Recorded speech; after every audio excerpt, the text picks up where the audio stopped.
why they call it Afrobeat, because it's a big umbrella of different Yeah.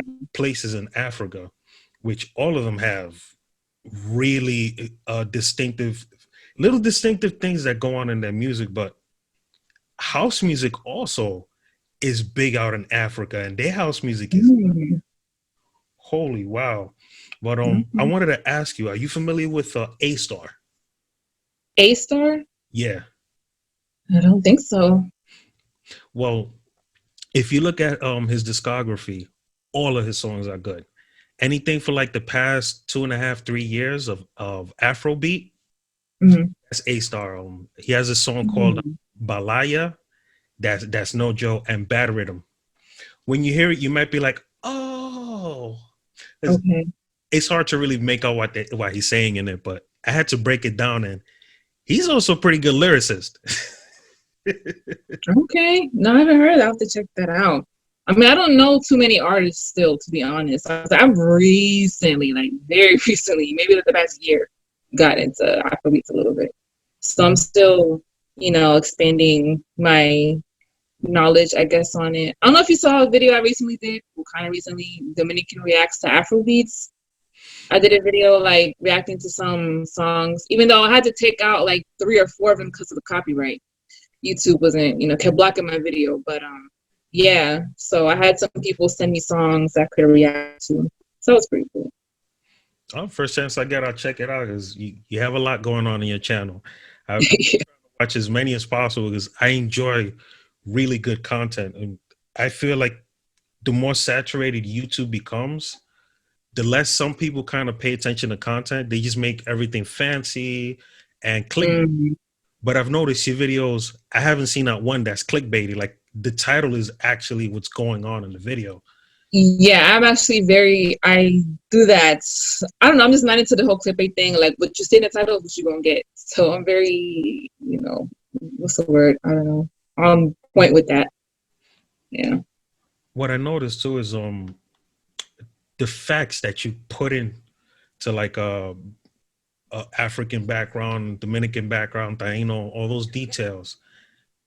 Anyone can go ahead and fact check it, and it's gonna be correct. It's on point. And I've been doing my research since I was a kid. As crazy as it sounds, I was just an information nerd. I don't know. Mhm. It's de chiquito. I think it's mostly an influence from my oldest brother, that he was always like that. Like, in fact, he went up to one of his professors and told him, "You have to change his grade," because he was bothered by the fact that my brother said that Egyptian mythology and Greek mythology is the same thing. He originally gave him an A+, and a few days later he changed his grade. And my brother was like, "No, you need to change that back, because that's correct." He got, the professor felt that it was a personal attack on him. He's like, "No, it is this. It's mythology. You look, Mhm. it's these are stories of transcendence. They're in history. Not all of it is completely true. It's exaggerated, but there's still Mhm. stories that transcend, just like like in the Bible." So he was always one that fact check what you got. Like, Mhm. argument without the knowledge. Yeah. And it's very interesting because honestly, I didn't really start looking up Dominican history and you just doing that further research until getting on YouTube. Because to be honest, my parents didn't really teach me much when it came to Dominican history or anything like at all. So I really had to go out of my way and try to learn this myself. And I was like, especially if I'm going to be on here making videos about Dominican cultural history, like I need to make sure that my facts are legit. So if anybody tries to come and be like, you're wrong, blah, blah, I'll be like, no, this is correct. You can look it up yourself. The facts are all out there.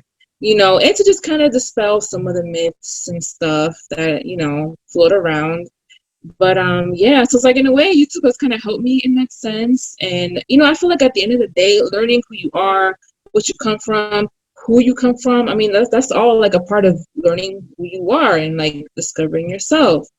And when it comes to the African aspect of our identity in particular, that is what people always have something to say about.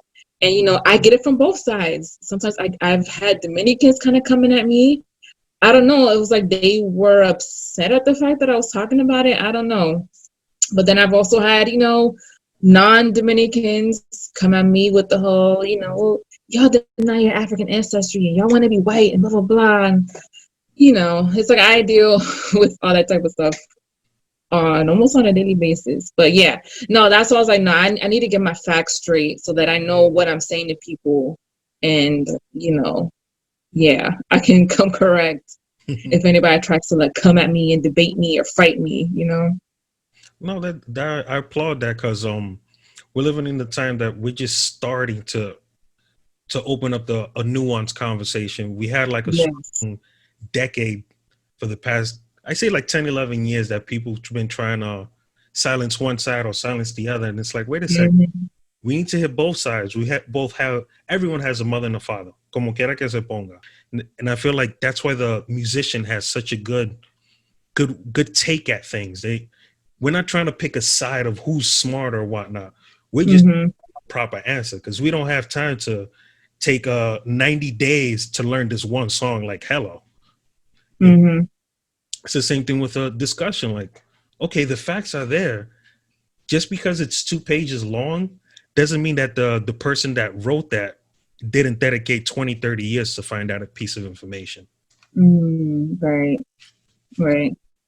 That's an interesting point. What you're saying as far as like the mind of a musician. Like, I've never thought about that as far as myself and how that may affect how I think or view things. Because in every discussion or whatever that I have, I always try to look at things from multiple angles. And I always say, especially when it comes to history is rarely ever just black and white. Like, multiple things can be true at once. But a lot of times people want you to pick a side. Like, no, you have to be on this side or you got to be on that side. I'm just like, no, because no, that's usually not how things work. Like you said, there's, 2 opinions, but there's usually a third one too, So I don't know, that's just kind of how I go about things. And I don't know, like, I sometimes get people like kind of upset because they're like, you play the middle too much, or why are you always trying to be neutral? And I'm like, I don't know, because it's just how things go. Like I said, it's not, a lot of things aren't usually very black and white. So, but yeah, no, but that's interesting though. As far as, I don't know, maybe it's the fact that we're used to, I don't know, multiple lines of music and multiple arrangements and multiple parts coming together to form this one thing. So that's why we view situations in life or in history that way. I don't know. Right. Sure. No, it's true. I mean, we're just interpreters of the composition. There's hundreds of people who played the composition before us, especially when it's a piece of sheet music that's been around for over 100 years. We don't know the whole history, but the way it's transitioned to that point, why are we going to try to rearrange that? If we're that good, how about we make our own arrangements? Right. That's something I'm seeing a lot, like within the realm of movies. Like, accept us for the projects that we're doing, but it's like, you did one project. Like, how about you do 20 or 30 projects and then you start getting really good at your craft? And all of that, they might pick one. And even at that, during the earlier times, they were buying themselves into being accepted in awards. Awards isn't everything. My música, a lot of people with high dollars, they buy themselves in. People are watching. You can't deny that.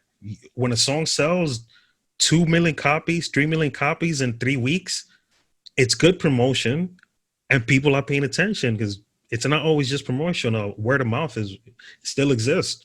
So yeah, I don't think an award puts a stamp of approval on it that we all sometimes we do it independently. Yeah. So any last words? Well, first, I'm happy that you found me and that you reached out and that we were able to do this interview. It's always super cool to find other Dominicans, especially on YouTube, because I feel like there's not like a whole lot of us, at least not that I know of.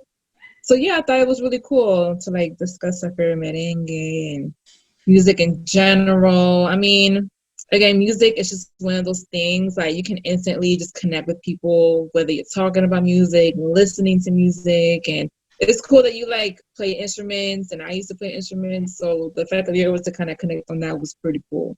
So yeah, just thanks for having me on. No, not a problem. I'm honored to having you on the platform, and I'm still flipping over Wayne Wonder. Like, how did that happen? Thank you for watching this episode of What Would Dad Do podcast. Like, comment, subscribe, share. Until next time.